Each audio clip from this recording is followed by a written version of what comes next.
Welcome, my dear learners. In today's lesson, we shall be looking at the derivative of the six trigonometric functions.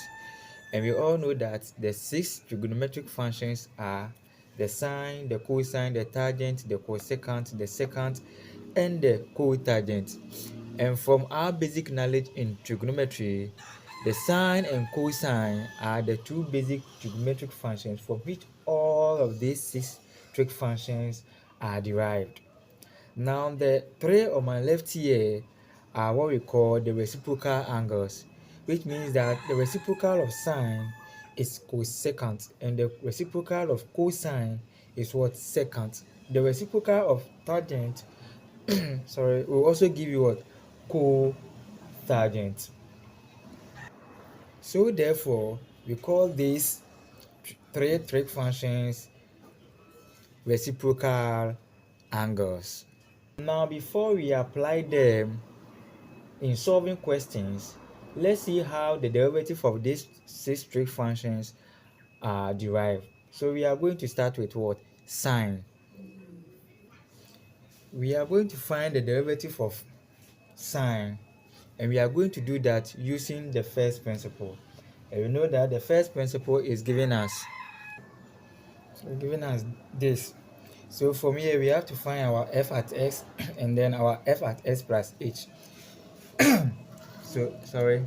So we can say that our f at x is what is the sine x we want to what differentiate. Therefore, our f at x plus h, we are going to get sine of the angle x plus what h. So we just come and substitute this into the derivative formula or the first principle formula. So we are going to get the limit as h approaches 0 of this, which is what sine of x plus h minus f at x, which is what sine of what the angle x all over h.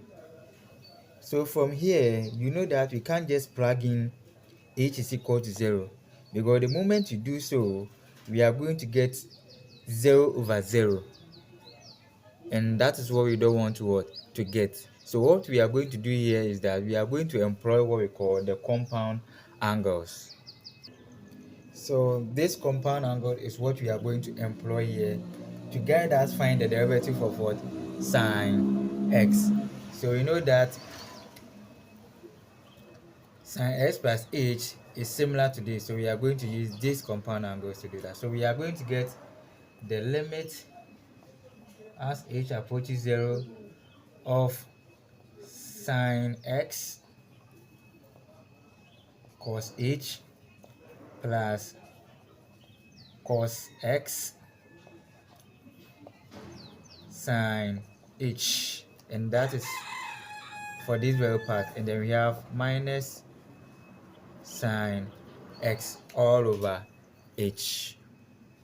So what we are going to do next is to rearrange the numerator well by bringing the negative sine s to this very part. So we are going to get the limit as h approaches 0 of sine x cos h minus sine x, and then we have plus cos x sine h all over h. The next thing we are going to do here is to factorize sine s out, because we have sine x, so we can factorize sine s out. So when you factorize sine x out, we are left with what? Cos h minus 1, then plus cos x sine s, and that is what I've written here, and all this is over h. The next thing we shall be looking at is, we know that we can split this so that we share the h to both sides, okay? So it's the same as when you have a fraction 1 over 2 plus 3 over 2. Because the denominators are the same, you can just pick one of the denominators and then you add the numerators. That is what is happening here.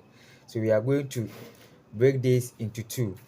So we are going to get the limit as h approaches 0 of sine x cos h minus 1 all over h,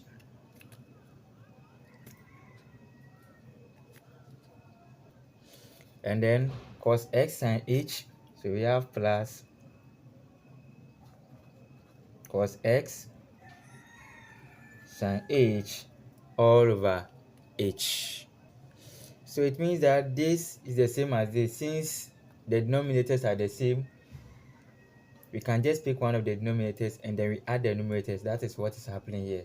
So this doesn't change this thing. It's the same thing. So the next thing that we are going to do here is to apply the limit on each of these functions. Okay, so let's apply the limit on each of these. So we are going to get the limit as h approaches 0 of sine x.